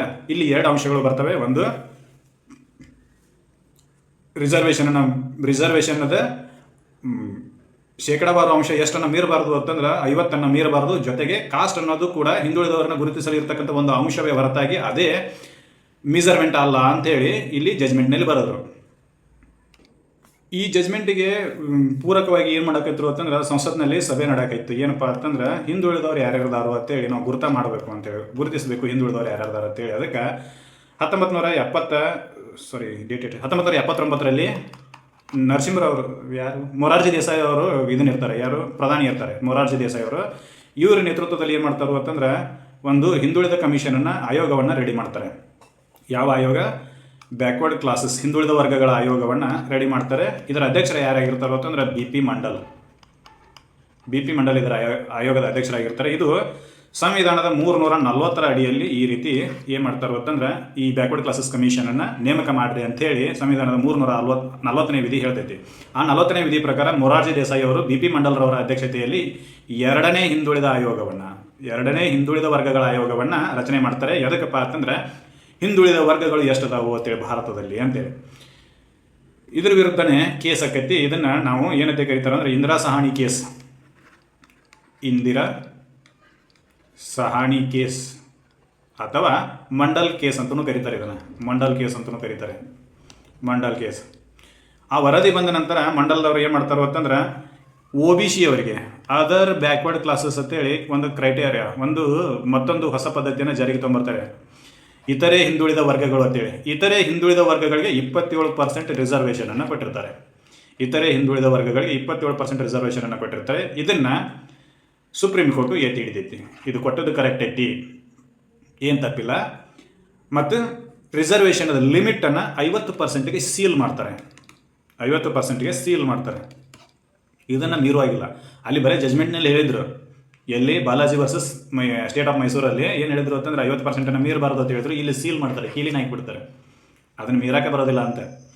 ಜೊತೆಗೆ ಪ್ರಮೋಷನಲ್ಲಿ ರಿಸರ್ವೇಷನ್ ಕೊಡಬಾರ್ದು ಅಂತ ಈ ಜಜ್ಮೆಂಟ್ ಹೇಳ್ತೈತಿ. ನೋ ರಿಸರ್ವೇಷನ್ ಇನ್ ಪ್ರಮೋಷನ್. ನೋ ರಿಸರ್ವೇಷನ್ ಇನ್ ಪ್ರಮೋಷನ್. ಇನ್ನು ಪ್ರಮೋಷನ್ ಅಂತೇಳಿ ಇಂದಿರಾ ಸಹಾನಿ ಕೇಸ್ನಲ್ಲಿ ಹೇಳ್ತಾರೆ. ಯಾರು? ಸುಪ್ರೀಂ ಕೋರ್ಟ್ದವರು. ನೀವು ಎಂಟ್ರಿಗೆ ನೌಕರಿ ಹಿಡಿಯೋಕೆ ಮಾತ್ರ ರಿಸರ್ವೇಷನನ್ನು ಕೊಡ್ರಿ, ಆದರೆ ಪ್ರಮೋಷನ್ಗೆ ಕೊಡಕ್ಕೆ ಹೋಗ್ಬೇಡ್ರಿ. ಹೌದಾ? ಇಲ್ಲಿ ಕೊಡಕ್ಕೆ ಹೋಗ್ಬೇಡ್ರಿ ಅಂತ ಹೇಳಿದ್ರು. ಮತ್ತು ರಿಸರ್ವೇಷನದ ಲಿಮಿಟನ್ನು 50ಕ್ಕೆ ಸೀಲ್ ಮಾಡ್ತಾರೆ. ಹೌದಾ? ಇದು ಕೇಸನ್ನು ನೋಡಿದ್ವಿ. ಏನು ಯಾರು ಹಿಂದುಳಿದ ವರ್ಗಗಳದಾರ ಅನ್ನೋದನ್ನು ಗುರುತಿಸಕ್ಕೆ ಮಂಡಲ್ ಅವರ ಅಧ್ಯಕ್ಷತೆಯಲ್ಲಿ 340ರ ಅಡಿಯಲ್ಲಿ ಒಂದು ಹಿಂದುಳಿದ ವರ್ಗಗಳ ಆಯೋಗವನ್ನು ರಚಿಸ್ತಾರೆ. ಯಾರು? ಮೊರಾರ್ಜಿ ದೇಸಾಯಿ ಅವರು ಪ್ರಧಾನಮಂತ್ರಿ ಆಗಿದ್ದಾಗ ಅದನ್ನು 2ನೇ ಹಿಂದುಳಿದ ವರ್ಗಗಳ ಆಯೋಗ ಅಂತ ಕರಿತೀವಿ. ಅವ್ರು ಕೊಟ್ಟಿರ್ತಕ್ಕಂಥ ಸಜೆಷನ್ ಆಧಾರವನ್ನು ಇಂಪ್ಲಿಮೆಂಟೇಷನ್ ಮಾಡೋದಾಗ ಒಂದು ಕೇಸ್ ಆಕೈತಿ. ಅದೇ ಕೇಸನ್ನು ಇಂದಿರಾ ಸಹಾನಿ ಕೇಸ್ ಅಂತ ಕರೀತಾರೆ. ಇಂದಿರಾ ಸಹಾನಿ ಕೇಸ್ನಲ್ಲಿ ಏನು ಹೇಳಿದ್ರು ಅಂತಂದ್ರೆ ರಿಸರ್ವೇಷನ್ ಲಿಮಿಟು 50%ಕ್ಕಿಂತ ಹೆಚ್ಚು ಆಗಕ್ಕೆ ಬರೋಂಗಿಲ್ಲ, ಮಾಡಲೇಬಾರ್ದು. ಜೊತೆಗೆ ಪ್ರಮೋಷನ್ನಲ್ಲಿ ರಿಸರ್ವೇಷನನ್ನು ಕೊಡಬಾರದು ಅಂತ, ಬಡ್ತಿಯಲ್ಲಿ ಮೀಸಲಾತಿಯನ್ನು ಕೊಡಬಾರದು ಅಂತ ಈ ಕೇಸಲ್ಲಿ ಹೇಳ್ತಾರೆ. ಇನ್ನು ಮುಂದಿನ ಕೇಸ್ ಯಾವುದಂತೇಳಿ ನೋಡೋಣ. ಇಲ್ಲಿವರೆಗೂ ನಾವು ನೋಡಿದ್ವಿ ಏನಪ್ಪ ಅಂತಂದ್ರೆ ಇಂದಿರಾ ಸಹಾನಿ ಕೇಸ್ನಲ್ಲಿ ಬಡ್ತಿಯಲ್ಲಿ ಮೀಸಲಾತಿಯನ್ನು ಕೊಡಬಾರ್ದು ಅಂತ, ಅಂದರೆ ಪ್ರಮೋಷನಲ್ಲಿ ಮೀಸಲಾತಿಯನ್ನು ಕೊಡಬಾರ್ದು ಅಂತ ಹೇಳಿತ್ತು. ಅದಕ್ಕೆ ಹೋರಾಟಗಳು ನಡೆದು ಅವಾಗ ಏನು ಮಾಡಿದ್ರು ಅಂತಂದ್ರೆ ಎಂ ನಾಗರಾಜ್ ಕೇಸ್ನಲ್ಲಿ ಏನು ಮಾಡಿದ್ರು ಅಂತಂದ್ರೆ ಬಡ್ತಿಯಲ್ಲಿನೂ ರಿಸರ್ವೇಷನನ್ನು ಕೊಡಬಹುದು ಅಂತೇಳಿ ಡಿಕ್ಲೇರ್ ಮಾಡಿದ್ರು. ಬಡ್ತಿಯಲ್ಲಿಯೂ ಕೂಡ ರಿಸರ್ವೇಷನನ್ನು ಕೊಡಬಹುದು, ಅಂದರೆ ಪ್ರಮೋಷನಲ್ಲಿನೂ ರಿಸರ್ವೇಷನ್ ಕೊಡಬಹುದು ಅಂತೇಳಿ ಹೇಳಿರ್ತಕ್ಕಂಥ ಕೇಸ್ ಯಾವುದಪ್ಪ ಅಂತಂದರೆ ಎಂ ನಾಗರಾಜ್ ಕೇಸ್. ನೆನಪಿರಲಿ, ಆವಾಗ ಎಕ್ಸಾಮ್ಗೆ ಬರ್ತಿರ್ತೈತಿ ಇದು. ಎಂ ನಾಗರಾಜ್ ಕೇಸ್ನಲ್ಲಿ ಬಡ್ತಿಯಲ್ಲಿಯೂ ಕೂಡ ರಿಸರ್ವೇಷನನ್ನು ಕೊಡಬಹುದು. ಆದರೆ ಬಡ್ತಿಯನ್ನು ಕೊಡಬೇಕು ಅಂತಂದರೆ ಕ್ವಾಂಟಿಫಿಯೇಬಲ್ ಡಾಟಾ ನಿಮ್ಮ ಹತ್ರ ಇರಬೇಕು ಅಂತ. ಕ್ವಾಂಟಿಫಿಯೇಬಲ್ ಡಾಟಾ ನಿಮ್ಮ ಹತ್ರ ಇರಬೇಕು ಅಂತ. ಸರ್ಕಾರದ ಮಟ್ಟದಲ್ಲಿ ಅಥವಾ ನೌಕರರ ಮಟ್ಟದಲ್ಲಿ ಆ ಜನಾಂಗ ಅಥವಾ ಆ ಜಾತಿಯ ರೀಪ್ರೆಸೆಂಟೇಷನ್ ಕಡಿಮೆ ಇತ್ತು ಅಂತಂದರೆ ಪ್ರಮೋಷನ್ನಲ್ಲಿ ಅವರಿಗೆ ನೀವು ಏನು ಮಾಡಿರಿ ಅಂತಂದರೆ ಬಡ್ತಿಯನ್ನು ಕೊಡ್ರಿ. ಜೊತೆಗೆ ಬಡ್ತಿ ಕೊಡುವಾಗ ಕ್ವಾಂಟಿಫಿಯೇಬಲ್ ಡಾಟಾವನ್ನು ಕಲೆಕ್ಟ್ ಮಾಡಬೇಕು. ಅಂದರೆ ವಿಶ್ವಾಸಾರ್ಹ ಡಾಟಾ ಇದೆಯೇ ಇಲ್ಲ ಅಂತೇಳಿ ಮೊದಲು ನೀವು ಕಲೆಕ್ಟ್ ಮಾಡಬೇಕು ಅಂತೇಳಿ ಹೇಳಿತು ಎಲ್ಲಿ ಎಂ ನಾಗರಾಜ್ ಕೇಸ್ನಲ್ಲಿ. ಮುಂದೆ ಬಂದ ಈ ಕ್ವಾಂಟಿಫಿಯೇಬಲ್ ಡಾಟಾನು ಕೂಡ ಸ್ಟ್ರಕ್ ಡೌನ್ ಮಾಡ್ತಾರೆ. ಇದು ಅವಶ್ಯಕತೆ ಇಲ್ಲ, ಸುಮ್ ಪ್ರಮೋಷನ್ ಕೊಡಬಹುದು ಅಂತೇಳಿ. ಹೌದಾ? ಅದೇ ಇರಲಿ. ಈ ಕೇಸ್ನಲ್ಲಿ ಏನಾಯಿತು ಅಂತಂದರೆ ಬಡ್ತಿಯಲ್ಲಿಯೂ ಕೂಡ ರಿಸರ್ವೇಷನನ್ನು ಕೊಡಬಹುದು ಅಂತೇಳಿ ಯೂನಿಯನ್ ಆಫ್ ಇಂಡಿಯಾ ಕೇಸ್ನಲ್ಲಿ, M Nagaraj versus union of India ಕೇಸ್ನಲ್ಲಿ ಹೇಳಿದರು. ಏನಂತೇಳಿ ರಿಸರ್ವೇಷನದ ವ್ಯಾಪ್ತಿಯನ್ನು ಬಡ್ತಿಗೂ ಕೂಡ ಎಕ್ಸ್ಟೆಂಡ್ ಮಾಡಿದ್ರು, ಪ್ರಮೋಷನ್ಗೂ ಕೂಡ ಎಕ್ಸ್ಟೆಂಡ್ ಮಾಡಿದ್ರು. ಜೊತೆಗೆ ಇಲ್ಲಿ ಕ್ಯಾಚಪ್ ರೂಲ್ ಅಂತೇಳಿ ಒಂದು ರೂಲನ್ನು ಹೇಳಿದ್ರು ಅವರೇ. ಕ್ಯಾಚಪ್ ರೂಲ್ ಅಂತೇಳಿ ಅದೇನಂತೇಳಿ ಮುಂದೆ ನೋಡೋಣ, ಮುಂದೆ ಯಾವಾಗಾದರೂ ಡಿಸ್ಕಷನ್ ಮಾಡೋಣ. ಇದೇನು ಎಕ್ಸಾಮಿಗೆ ಬರೋದಿಲ್ಲ. ಆದರೆ ಯಾರ್ಯಾರು ಸರ್ಕಾರಿ ನೌಕರಿ ಒಳಗದಾರಲ್ಲ ಅವರಿಗೆಲ್ಲ ಗೊತ್ತಿರ್ತೈತಿ ಕ್ಯಾಚಪ್ ರೂಲ್ ಅಂದರೆ ಏನು ಅಂತೇಳಿ. ಅದನ್ನು ಮುಂದೆ ಯಾವಾಗಾದರೂ ಅವಕಾಶ ಸಿಕ್ಕರೆ ಹೇಳ್ತೀನಿ.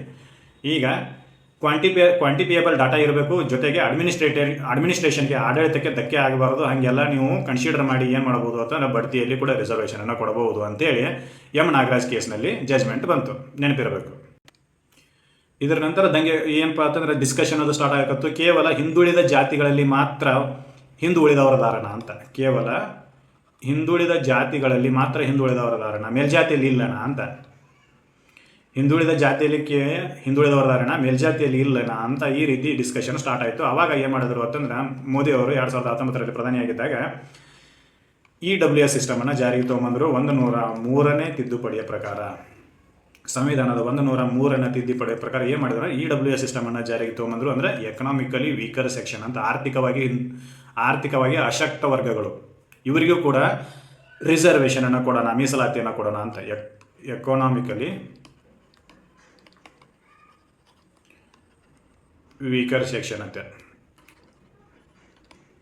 ಇವರಿಗೂ ಕೂಡ ನಾವು ಏನು ಮಾಡೋಣ ಅಂತಂದರೆ ರಿಸರ್ವೇಷನ್ ಕೊಡೋಣ ಅಂತೇಳಿ 103ರ ಸಂವಿಧಾನದ ತಿದ್ದುಪಡಿ ಕಾನೂನಿನಲ್ಲಿ ಇದನ್ನು ಆ್ಯಡ್ ಮಾಡಿದ್ರು. ಎಷ್ಟು % ರಿಸರ್ವೇಷನ್ ಅಂತಂದ್ರೆ 10% ರಿಸರ್ವೇಷನ್. ನಾವು ಇನ್ಕತನೇ ಹೇಳಕತ್ತಿದ್ವಿ, ಇಂದಿರಾ ಸಹಾನಿ ಕೇಸಲ್ಲಿ ನಿಮ್ಮ ರಿಸರ್ವೇಷನ್ ಏನಾದರೂ ಇದ್ದರೆ ಅದು 50% ಮಾತ್ರ ಇರಬೇಕು. ಅಲ್ಲಿಗೆ ಸೀಲ್ ಆಗಿತ್ತು, ಕೀಲಿ ಹಾಕಲಾಗಿತ್ತು. ಆದರೆ ಈ ಕೇಸ್ನಿಂದ ಕೀಲಿ ಓಪನ್ ಆಯಿತು.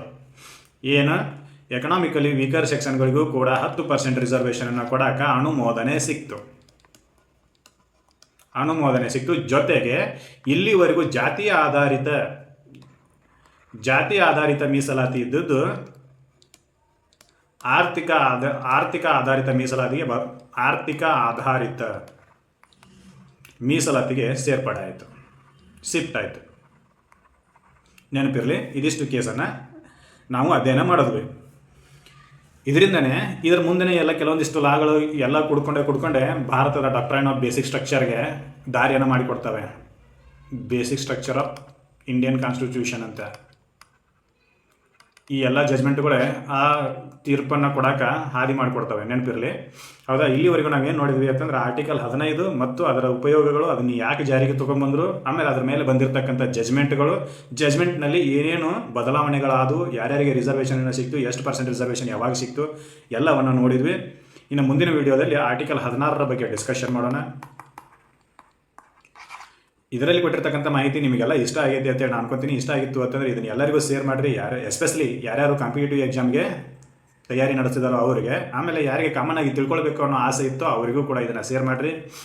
ಆಮೇಲೆ ನಮ್ಮ ಚಾನಲನ್ನು ಸಬ್ಸ್ಕ್ರೈಬ್ ಮಾಡಿರಿ. ಇದರಲ್ಲಿ ಏನಾದರೂ ತಪ್ಪು ಅಂಶಗಳು ಕಂಡಿದ್ದು ಅಂತಂದ್ರೆ ನಮಗೆ ಕಮೆಂಟ್ಗಳ ಮೂಲಕ ತಿಳಿಸ್ರಿ, ನಾವು ತಿದ್ಕೊಳ್ಳೋಕೆ ಪ್ರಯತ್ನ ಮಾಡ್ತೀವಿ. ಮತ್ತೆ ಮುಂದಿನ ವಿಡಿಯೋದಲ್ಲಿ ಭೇಟಿ ಹೋಗೋಣ. ಧನ್ಯವಾದಗಳು.